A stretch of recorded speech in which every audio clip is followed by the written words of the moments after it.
ಜೈಲಿನಲ್ಲಿರುವಂತ ಐಶ್ವರ್ಯ ಗೌಡಗೆ ಮತ್ತೊಂದು big shock ಎದುರಾಗಿದೆ. ಐಶ್ವರ್ಯ ಮೋಸದಾಟಕ್ಕೆ ಪೊಲೀಸರ ಮೊರೆ ಹೋಗಿದ್ದಾರೆ ಉದ್ಯಮಿಗೂ ಕೂಡ 6.5 ಕೋಟಿ ವಂಚನೆ ಮಾಡಿದ್ದಾಳೆ ಐಶ್ವರ್ಯ ಗೌಡ ಅನ್ನುವಂತ ಆರೋಪ ಇದೆ. ಸೋನು ಲಂಬಾಣಿ ವಂಚನೆಗೆ ಒಳಗಾದಂತ ಉದ್ಯಮಿ.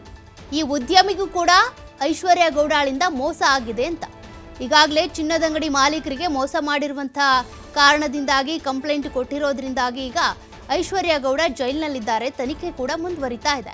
ಇದರ ಬೆನ್ನಲ್ಲೇ ಸೋನು ಲಂಬಾಣಿ ಎನ್ನುವಂಥ ಉದ್ಯಮಿಗೂ ಕೂಡ ಈಕೆ ಮೋಸ ಮಾಡಿದ್ಲು ಅನ್ನುವಂಥ ಮತ್ತಷ್ಟು ಮಾಹಿತಿ ಹೊರಬಿದ್ದಿದೆ. ಬಿಲ್ಡರ್ ಅಂತ ಪರಿಚಯ ಮಾಡಿಕೊಂಡು ಉದ್ಯಮಿಗೆ ವಂಚನೆ ಮಾಡಿದ್ದಾಳಂತೆ. ಮಂಡ್ಯ, ಮೈಸೂರು, ಬೆಂಗಳೂರಿನಲ್ಲಿ ಉದ್ಯಮ ನಡೆಸ್ತಾ ಇರುವಂಥ ಸೋನು ಲಂಬಾಣಿ ಐಷಾರಾಮಿ ಕಾರು ಬೌನ್ಸರ್ ಜೊತೆ ಬಂದು ಪರಿಚಯ ಮಾಡಿಕೊಂಡು ಐಶ್ವರ್ಯ ಅದಾದ ಬಳಿಕ ವ್ಯವಹಾರವನ್ನು ಶುರು ಮಾಡ್ಕೊಳ್ತಿರ್ತಾಳೆ. ಇನ್ನು ಸರಿಯಾಗಿ ಅಂದರೆ ವ್ಯವಹಾರವನ್ನು ಸರಿಯಾಗಿ ಮಾಡಿಕೊಟ್ಕೊಂಡಿರ್ತಾಳೆ. ಜೊತೆಗೆ ಐಶ್ವರ್ಯ ಸಂಪೂರ್ಣ ನಂಬಿಕೆ ಬಂದ ಬಳಿಕ ಆಕೆಯ ಅಸಲಿ ಆಟವನ್ನು ಶುರು ಮಾಡ್ತಾಳೆ. ಅಂದರೆ ದುಡ್ಡು ಇಸ್ಕೊಳ್ಳೋದಿರ್ಬೋದು, ಆಮೇಲೆ ಮೋಸ ಮಾಡೋದು, ಇಂಥದ್ದು ಹಂತ ಹಂತವಾಗಿ ಈ ರೀತಿಯಾಗಿ 6.5 ಕೋಟಿ ರೂಪಾಯಿ ಹಣವನ್ನು ಐಶ್ವರ್ಯ ಗೌಡ ಇವರಿಂದ ಉದ್ಯಮಿಯಿಂದ ಪಡ್ಕೊಂಡಿದ್ದಾಳಂತೆ. ನಗದು ಹಾಗೂ ಗೋಲ್ಡ್ ಪಡ್ಕೊಂಡು ವಾಪಸ್ ಕೊಡದೆ ವಂಚನೆ ಎಸಗಿದ್ದಾಳೆ ಎನ್ನುವಂಥ ಆರೋಪಗಳು ಕೇಳಿ ಬಂದಿದ್ದಾವೆ. ಈಗಾಗಲೇ ಐಶ್ವರ್ಯ ಗೌಡಳನ್ನ ಪೊಲೀಸರು ಅರೆಸ್ಟ್ ಮಾಡಿ ತನಿಖೆ ನಡೆಸ್ತಾ ಇದ್ದಾರೆ. ಈ ತನಿಖೆಯ ಸಂದರ್ಭದಲ್ಲಿ ಒಂದಷ್ಟು ಮಾಹಿತಿಗಳು ಹೊರಬಿದ್ದಿದ್ದಾವೆ. ಇನ್ನು ಯಾರ್ಯಾರಿಗೆ ಈ ರೀತಿ ಈಕೆ ಮೋಸ ಮಾಡಿದ್ದಾಳೆ ಅನ್ನೋದು.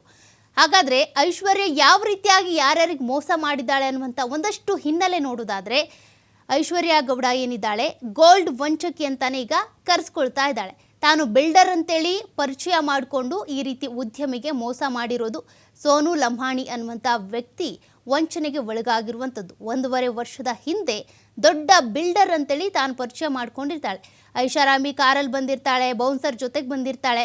ಹಾಗಾಗಿ ಇವರು ಕೂಡ ನಂಬಿದ್ದಾರೆ ಆಕೆಯನ್ನು.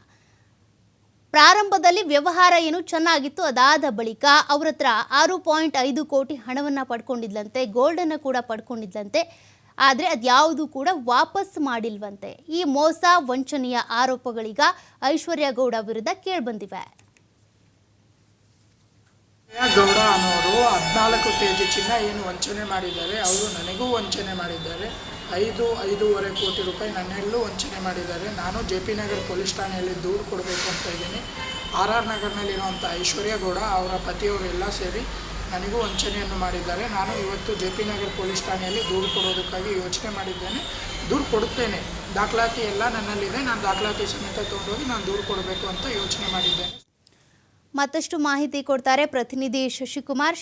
ಈಗಾಗಲೇ ಐಶ್ವರ್ಯ ಗೌಡ ವಿರುದ್ಧ ಸಾಲು ಆರೋಪಗಳು ಕೇಳಿ ಬರ್ತಾ ಇದ್ದಾವೆ. ಅದರಲ್ಲಿ ಈಗ ಮತ್ತೊಂದು ಆರೋಪ ಏನಂದ್ರೆ, ಉದ್ಯಮಿಗೂ ಕೂಡ ಮೋಸ ಮಾಡಿದ್ದಾರೆ ಅಂತ ಐಶ್ವರ್ಯ 6.5 ಕೋಟಿ ಹಣವನ್ನು ಪಡ್ಕೊಂಡು ವಾಪಸ್ ಕೊಟ್ಟಿಲ್ಲ ಅಂತ. ಏನು ಆರೋಪ ಇದು? ಯಾವಾಗಿಂದ ಇವರಿಬ್ಬರಿಗೂ ಪರಿಚಯ ಇತ್ತು ಅಂತ? ಸೌಖ್ಯ, ಏನು ಗೋಲ್ಡ್ ವಂಚಕ್ಕೆ ಐಶ್ವರ್ಯ ಅವರ ಹಿಸ್ಟ್ರಿ ಬಗೆರಷ್ಟು ಕೂಡ ಬಯಲಾಗ್ತಿರ್ತಕ್ಕಂಥದ್ದು. ಆಕೆ ಬಂಧನ ಆಗ್ತಿದ್ದಂತೆ ಒಂದೊಂದೇ ಪ್ರಕರಣಗಳು ಕೂಡ ಬಯಲಾಗ್ತಿರ್ತಕ್ಕಂಥದ್ದು. ಬರೀ ರಾಜಕಾರಣಿಗಳು ಅಥವಾ ಚಿನ್ನದ ವ್ಯಾಪಾರಿಗಳಿಗಷ್ಟೇ ಅಲ್ಲ, ಉದ್ಯಮಿಗೂ ಕೂಡ ಈ ರೀತಿ ಕೋಟಿ ಪಂಗನಾಮ ಹಾಕಿರ್ತಕ್ಕಂಥದ್ದು ಇದೀಗ ಬೆಳಕಿಗೆ ಬಂದಿರತಕ್ಕಂಥದ್ದು.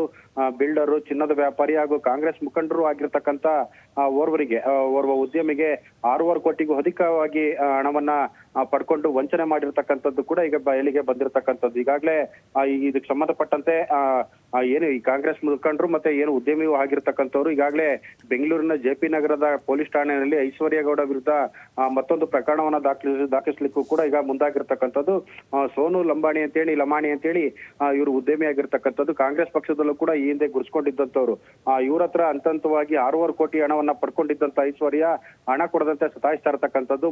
ಮೊದಲು ಈಕೆ ಏನಂದ್ರೆ ಎಲ್ಲ ವ್ಯವಹಾರನು ಕೂಡ ಸರಿಯಾಗಿ ಮುಗಿಸ್ಕೊಟ್ಟಿದ್ಲು. ಆದ್ರೆ ನಂತರದಲ್ಲಿ ಏನು ನಂಬಿಕೆ ಬಂದ ನಂತರದಲ್ಲಿ ಈ ರೀತಿ ಹಂತವಾಗಿ ಒಟ್ಟು 6.5 ಕೋಟಿಯಷ್ಟು ಹಣವನ್ನ ಪಡೆದುಕೊಂಡು ಈ ರೀತಿ ವಂಚನೆಯನ್ನ ಮಾಡ್ಕೊಟ್ಟಿರ್ತಕ್ಕಂಥದ್ದು ಕೂಡ ಈಗ ಬಯಲಿಗೆ ಬಂದಿರತಕ್ಕಂಥದ್ದು. ಅಂದ್ರೆ ಮಂಡ್ಯ, ಮೈಸೂರು ಮತ್ತೆ ಬೆಂಗಳೂರು ಭಾಗಗಳಲ್ಲಿ ಏನು ಉದ್ಯಮಿ ಆಗಿರ್ತಕ್ಕಂಥ ಏನು ಸೋನು ಲಂಬಾಣಿ ಅಂತ ಏನಿದ್ದಾರೆ ಅವ್ರಿಗೆ ಈ ರೀತಿಯಾದಂತ ಒಂದು ವಂಚನೆಯನ್ನು ಕೂಡ ಮಾಡಿರ್ತಕ್ಕಂಥದ್ದು. ಯಾಕಂತ ಹೇಳಿದ್ರೆ ಆರಂಭದಲ್ಲಿ ಸಂಪೂರ್ಣ ನಂಬಿಕೆ ಬರೋ ನಿಟ್ಟಿನಲ್ಲಿ ಏನು ಐಶ್ವರ್ಯ ನಟನೆಯನ್ನ ಮಾಡಲು, ಅದಾದ ನಂತರದಲ್ಲಿ ಈಕೆಯ ಅಸಲಿ ಬಣ್ಣ ಬಯಲಾಗಿರ್ತಕ್ಕಂಥದ್ದು. ಯಾಕಂತ ಹೇಳಿದ್ರೆ ಸುಮಾರು ಈಗಾಗಲೇ 6.5 ಕೋಟಿಗೂ ಹೆಚ್ಚು ಹಣವನ್ನ ಪಡ್ಕೊಂಡಿರ್ತಕ್ಕಂಥ ಈಕೆ ಈ ವಾಪಸ್ ಕೊಡದಂತೆ ಬರೀ ಸಬೂಬನ್ನ ಕಾರಣ ಹೇಳ್ಕೊಂಡೇ ಕಾಲ ದುಡ್ಕೊಂಡು ಬಂದಿದ್ದು. ಹೀಗಾಗಿ ಈಕೆಯ ಪ್ರಕರಣ ಒಂದೊಂದೇ ಬಯಲಾಗ್ತಿದ್ದಂತೆ ಈತನು ಕೂಡ ಏನು ಪೊಲೀಸ್ ಠಾಣೆಯ ಮೆಟ್ಟಿಲೇರ್ಲಿಕ್ಕೂ ಕೂಡ ಮುಂದಾಗಿರ್ತಕ್ಕಂಥದ್ದು. ಈಗಾಗಲೇ ವಕೀಲರೊಂದಿಗೆ ಸಂಪರ್ಕವನ್ನ ಮಾಡಿ ಬೆಂಗಳೂರಿನ ಜೆಪಿ ನಗರ ಪೊಲೀಸ್ ಠಾಣೆಯಲ್ಲಿ ಪ್ರಕರಣ ದಾಖಲಿಸಲಿಕ್ಕೂ ಕೂಡ ಮುಂದಾಗಿರ್ತಕ್ಕಂಥದ್ದು. ಸೌಖ್ಯ.